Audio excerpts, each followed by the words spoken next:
Remember, there's some pretty important information here in the disclaimer. You might want to give the video a quick pause and read it. Oh, hey everybody, it's me, Sonic! Sonic the Hedgehog! Just here to remind you that if you haven't already, make sure to hit that like button. And for even more amazing customs, don't forget to subscribe to Wake Angel 2001! Because between you and me, they're way past cool!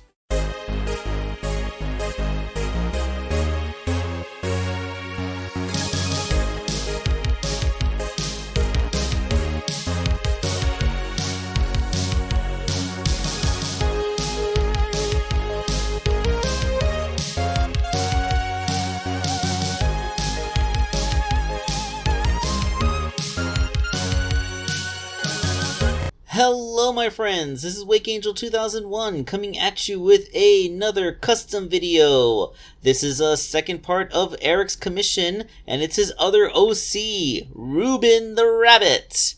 Now good old Ruben here has a very nice character sheet, but as you can see, he is pretty much derived from a Forces avatar. In fact, Erick sent me the Forces avatar version of the characters so that I could let Corey know which parts to send me so I could print them out in the printer.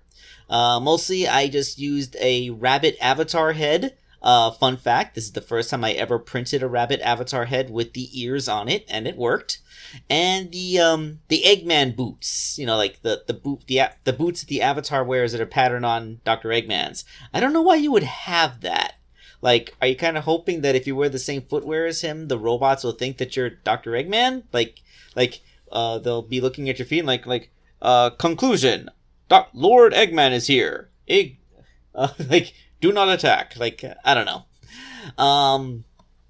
Okay, so the base figure is Sonic the Hedgehog. This is the Sonic that came in that whole wave that I ordered so I could get my Infinite and Cream figures. I just needed to offset the extra cost of ordering those figures when they showed up the very next day in stores, and I could have gotten them at half the price if I relied on Zach, but whatever. Modifications to the Sonic... Oh, before I make modifications to the Sonic figure, I just wanted to point out the avatar head. Every time I print these things out, they feel like they're undersized. But here's the Avatar Rabbit head right next to Sonic's. The eyes are the same size and shape. So this is how big the head should be, unless the avatar character just has gigantic eyes. I'm guessing it's because Sonic's head spines add so much volume to his head, it's kind of the equivalent of giant hair. So I guess that's why it always feels like an avatar head is undersized, because they have nowhere near as much hair. This is one of those times when I wonder, if Sonic was like a human character, would he have like big old Sephiroth hair? Is that just how it would be? Okay, but I digress. Let's get to modifying the figure itself. Sonic's body needed me to remove his back spines and cut his tail a little bit shorter so that I could sculpt on, a little poofy rabbit tail, as well as sculpting on the back and making the little Chow backpack. Yeah, because the Chow backpack is part of the character design, and rather than print the thing, I figured it would be easier just to make it, because, it's a little Chow backpack. I did mold it on the back itself so it'll get the shape down right, but once it hardened, I peeled it off so I could paint it separately. And then I glued it back on so that, it won't come off again. The body itself is a repaint away. You might be noticing that the lower half of his shins are not painted. This is because I would cut them off to put into the Eggman boots later, but we'll get to that in a second. The print on his chest, instead of being Sonic's face, was supposed to be the Resistant Forces star on a star-shaped mark, which was a little bit challenging to paint, but I think I managed, thanks to those thin paintbrushes my cousin got me for Christmas. And the straps that attach the backpack are just glued onto the body. They're craft foam. Nothing big there.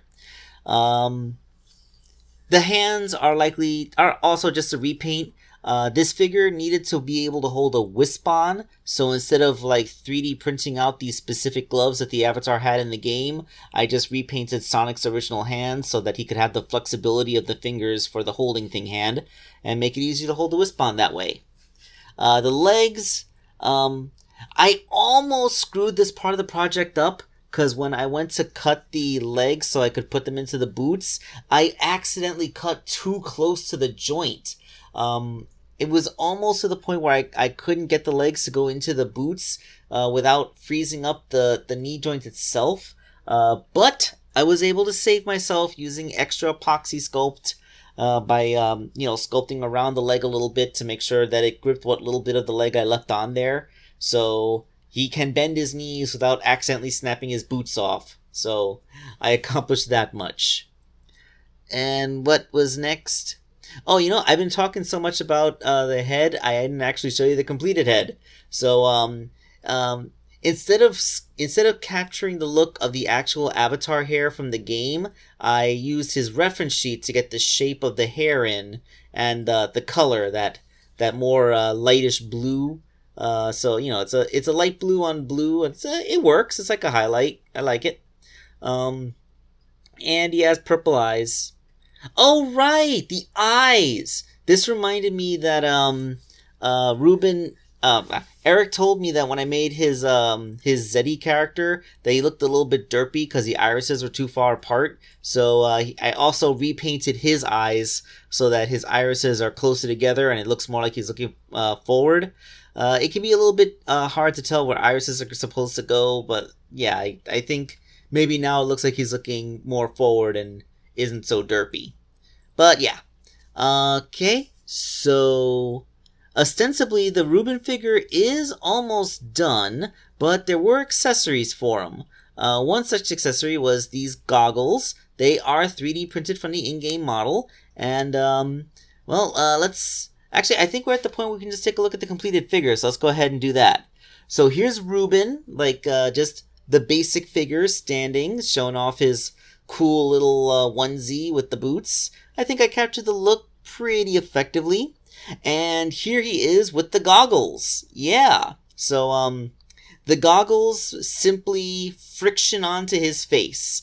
They are gently held in place by his nose and his bangs. So if you gently put the mask in there, it will stay on.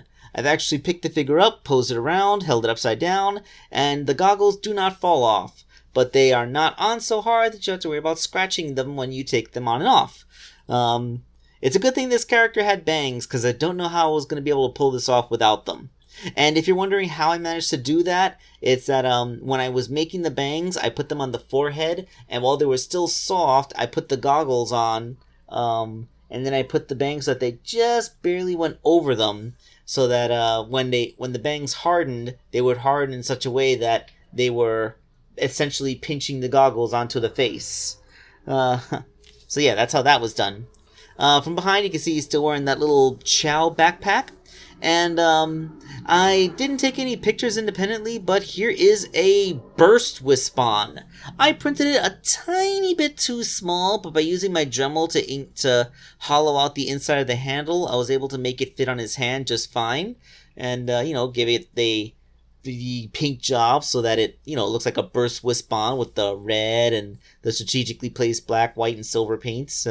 Give it that mechanical Greeble look.